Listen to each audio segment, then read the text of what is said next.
আসসালামু আলাইকুম। আজ আমি এই ড্রামার পরের পার্ট এক্সপ্লেইন করব। আপনারা যারা এর আগের পার্ট দেখেননি তারা আই বাটনে থাকা লিংক অথবা প্লেলিস্টে গিয়ে দেখে আসতে পারেন। তো চলুন শুরু করা যাক।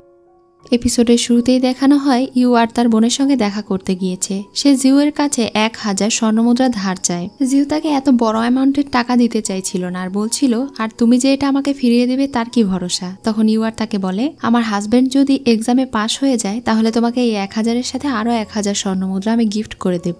জিউ বলে, আর যদি সে পাশ না হয় তাহলে কি করবে? তখন সে বলে, যদি সে পাশ না করে তাহলে তোমাকে আমি সেই স্বর্ণমুদ্রাগুলো ফিরিয়ে দেব। কিন্তু জিউয়ের তার কথায় বিশ্বাস হয় না। সে বলে, তুমি যে আমাকে ফিরিয়ে দিতে পারবে তার কি ভরসা আছে। এই জন্য ইউ আর তার সঙ্গে একটা চুক্তি করে। তার হাজবেন্ড পাশ না করলে স্বর্ণমুদ্রার বদলে সে মায়ের বাড়ি থেকে যে জমি পেয়েছে সেই জমি জিউয়ের নামে করে দেবে। তার এই ডিলে জিউ রাজি হয়ে যায়। এটা শুনে ইউ আর মনে মনে খুশি হলেও জিউ খুব ভালো করেই জানতো এর আগের জন্মে যেহেতু তার হাজবেন্ড এই এক্সামে পাশ করেছিল, কারণ সে তার হাজবেন্ডকে অনেক বেশি কঠোর পরিশ্রম করিয়েছে, পড়িয়েছে এবং অনেক স্ট্রিক্ট ব্যবহার করেছে, যেটা তার বোন একদমই করতে পারবে না। তার মানে সে একদম শিওর যে এবার লুলিয়াং পাশ করতে পারবে না। কিছুদিন পরে তার হাজবেন্ডের পরীক্ষার ডেট চলে আসে। সেই দিন তার সঙ্গে একটা মহিলার দেখা হয়। সে ছিল জ্যোতির্বিদ। মহিলাটি গণনা করে তাকে জানায় তার হাজবেন্ড অবশ্যই পাশ করবে। এটা শুনে তো সে অনেক বেশি খুশি হয়ে যায় আর এটা বিশ্বাসও করে ফেলে। সে এখন তার হাজবেন্ডকে পরীক্ষা দিতে এগিয়ে দিয়ে আসে আর তার হাজবেন্ডের পাশের জন্য সে প্রায় 1000 স্বর্ণমুদ্রা খরচও করে ফেলেছে। তার হাজবেন্ড পরীক্ষা দিয়ে পাশ করবে এটা নিশ্চিত হয়ে সে তার বাড়ির সবাইকে দাওয়াত করেছিল। পরিবারের সবাই, এমনকি প্রতিবেশী এলাকার সবাইকে বলেছে তার বাড়িতে আসার জন্য। জিউ সেখানে এসে শুধু তার কর্মকাণ্ডগুলো দেখছিল।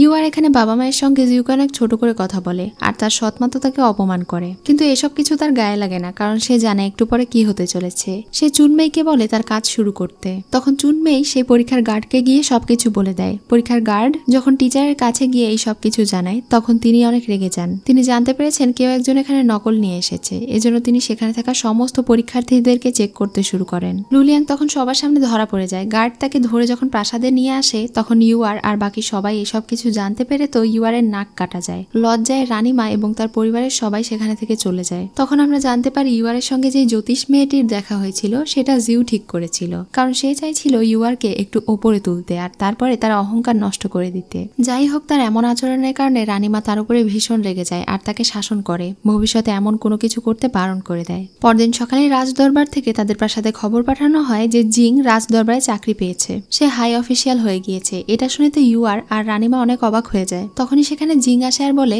তোমরা কালকে যে উৎসব করেছো তোমরা কি একবারও খেয়াল করনি যে আমি সেখানে অনুপস্থিত ছিলাম? গতকালকে আমি পরীক্ষা দিয়েছিলাম আর পরীক্ষায় আমি পাশ করেছি। তাকে পাশ করতে দেখে ইউ আর এর যেমন জ্বলন হচ্ছিল তেমনি রানীমা আর জিউ অনেক বেশি খুশি হয়ে গিয়েছিল।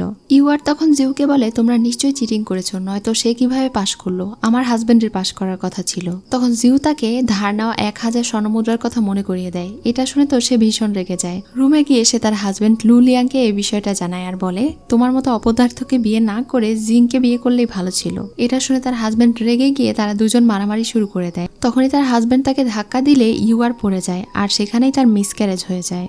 এটা দেখে তার হাজবেন্ড অনেক ঘাবড়ে যায়। তাকে ডাক্তার দেখানো হয় কিন্তু কোনো লাভ হয় না, কারণ ইউ আর এর মিসক্যারেজ হয়ে গিয়েছে। তার হাজবেন্ড তাকে এই বিষয়টা লুকিয়ে রাখতে বলে, কারণ রানীমা যদি এই বিষয়ে জানতে পারে তাহলে তারা আর এখানে ভালোভাবে থাকতে পারবে না। যত সুযোগ সুবিধা পাচ্ছে এসব কিছু আর পাবে না। যদি তার ওয়াইফ সুস্থ হয়ে যায় তাহলে সে আবারও কনসিভ করতে পারবে। এটা বলে সে তাকে সান্ত্বনা দেওয়ার চেষ্টা করে, কিন্তু ইউ আর অনেক হাইপার হয়ে যায়। সে তাকে বলে, গত জন্মে তো তুমি প্রিন্স নিং এর হাই অফিসিয়াল ছিলে, মিনিস্টার হয়ে গিয়েছিলে, তাহলে এবার কেন তুমি ফেল করেছো?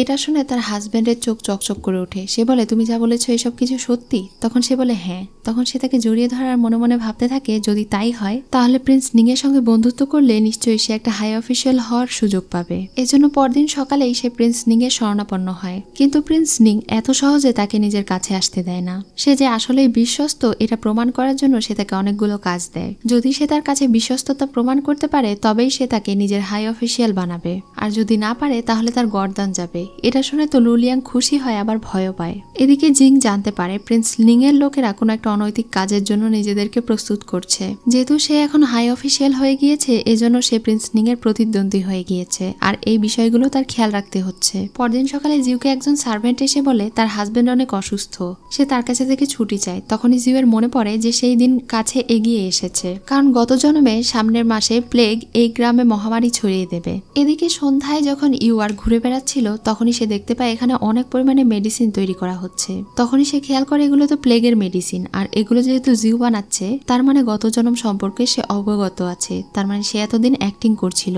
তখনই ইউয়ার বুঝে যায় যে জিও তার মতো পুনর্জন্মগ্রহণ করেছে আর তার সবকিছুই মনে আছে। পরদিন সকালে রাজপরিবার থেকে জিংকে অভিনন্দন জানানো হয়, কারণ সে পরীক্ষায় ফার্স্ট হয়েছে। এজন্য তাকে শহরের প্লেগ মহামারীতে কমিশনার হিসেবে ঘোষণা করা হয়। এখন থেকে তাকে এই এলাকার কমিশনার হিসেবে নিযুক্ত করা হয়। রাতে জিউ তার ব্যাগ গুছিয়ে দিচ্ছিল আর তাকে সাবধান থাকতে বলছিল, কারণ যেহেতু তাকে প্লেগ মহামারী দেখাশোনার জন্য কমিশনার বানানো হয়েছে, তাই তাকে এই রোগের সংস্পর্শে এড়িয়ে চলতে হবে। অবশ্যই নিজের খেয়াল রাখতে হবে। সেদিন রাতে জিং জানতে পারে তার ভাই অর্থাৎ সেকেন্ড প্রিন্স নিং এর হয়ে কাজ করছে, আর প্রিন্স নিং নাকি চি নামের একটা শহর দখল করে নিতে চাইছে। সে অনেক বছর ধরে করাপশন করে আসছে, এজন্য সে এখন পদক্ষেপ গ্রহণ করতে চায়। প্রিন্স নিং এর বিরুদ্ধে সমস্ত প্রমাণ সে তার লোককে জোগাড় করতে বলে। এদিকে প্রিন্স নিং সেকেন্ড প্রিন্সের সঙ্গে কথা বলে আর তার সঙ্গে একটা ডিল করে। সে বলে তার ভাই যে প্রজেক্টের জন্য যাচ্ছে সেখানে তাকেও পাঠানো হবে, আর এই প্রজেক্টে যদি তার কোনো গরমিল মনে হয় তাহলে তার ভাইকে যেন সে মেরে ফেলে। এটা শুনে সে একটু আমতা করে আর বলে সে যতই হোক আমার ভাই। প্রিন্স নিং তখন বলে কিছু পেতে হলে কিছু হারাতে হয়।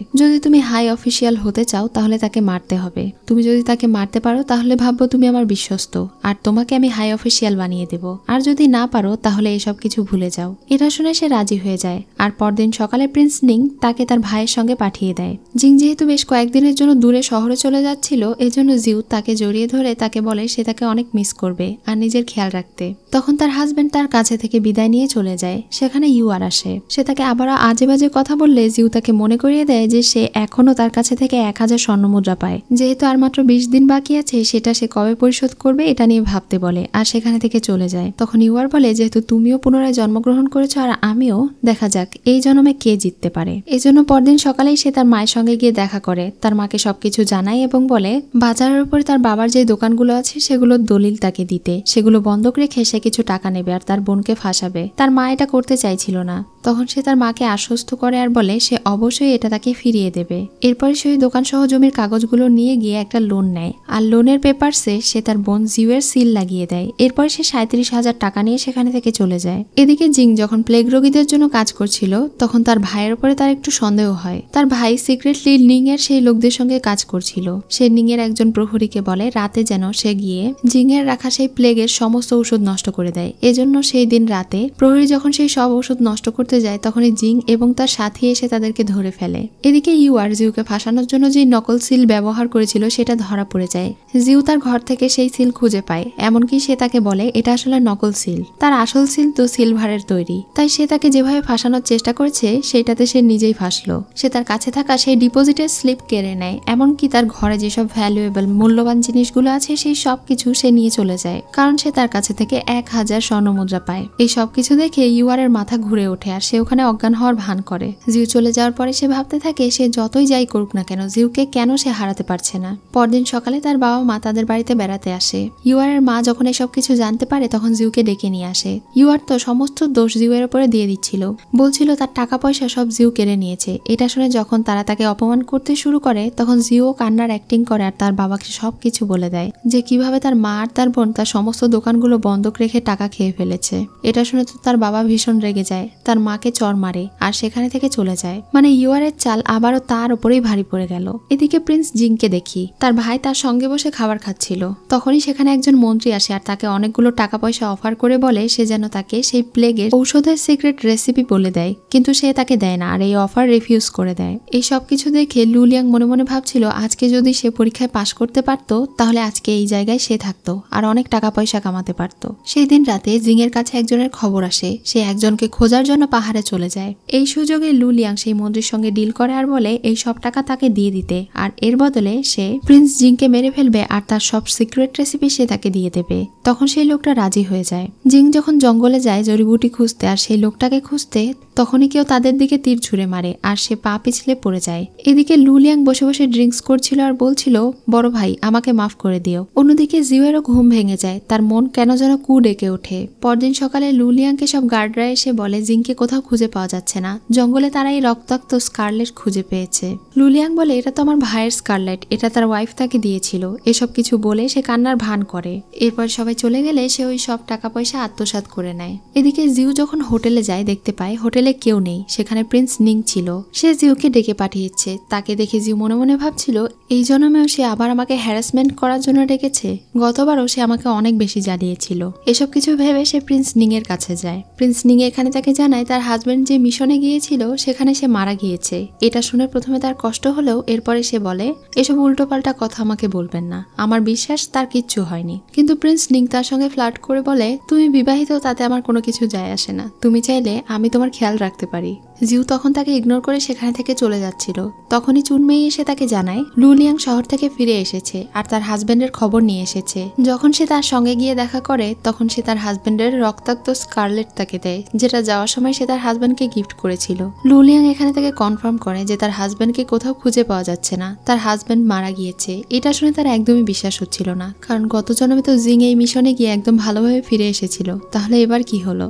সে লুলিয়াংকে জিজ্ঞাসা করে তার হাজবেন্ডকে কে মেরেছে, তারা কি খুঁজে পেয়েছে। লুলিয়াং জানায় তারা কোনো কিছুই খুঁজে পায়নি। তাদের ভয় হচ্ছে যে তারা হয়তো অপরাধীকে খুঁজে পাবে না। এটা শুনে তার অনেক রাগ হয়। যদিও সে কান্না করে ফেলে তার হাজবেন্ডের এই খবর শুনে, কিন্তু তারপরেও সে মনে একটা বল রাখে। যেহেতু তারা তার বডি খুঁজে পায়নি, এজন্য সে বলে যেভাবেই হোক আমি আমার হাজবেন্ডকে খুঁজে বের করব, আর যদি সে মারা গিয়েও থাকে তাহলে তার খুনিকে আমি খুঁজে বের করে শাস্তি দেব। এটা বলে সে কাঁদতে কাঁদতে চলে যেতে থাকে। আর এখানেই আজকের এপিসোড শেষ হয়ে যায়।